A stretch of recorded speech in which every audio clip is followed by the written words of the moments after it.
Kompaun RM25,000 boleh dikenakan kepada anda jika tidak mematuhi syarat yang telah ditetapkan oleh Majlis Bandaraya Seberang Perai. Tapi anda janganlah risau. Anda hanya perlu hadir ke kaunter Majlis Bandaraya Seberang Perai, Cawangan Bandar Perda untuk mendapatkan kelulusan. Assalamualaikum Puan. Salam Cik. Okay. Ya Cik.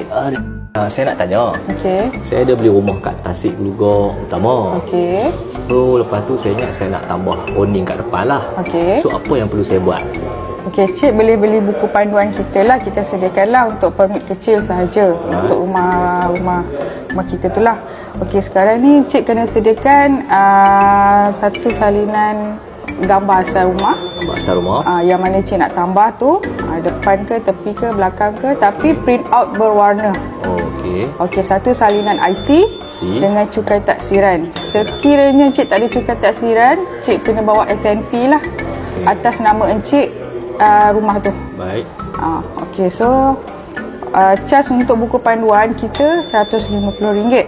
So charge pemprosesan kita antara RM750 hingga RM1350 lah. Okey. So dalam tu kita adalah cas-cas dia daripada segi cas sagaran dengan permit kita lah. Okey.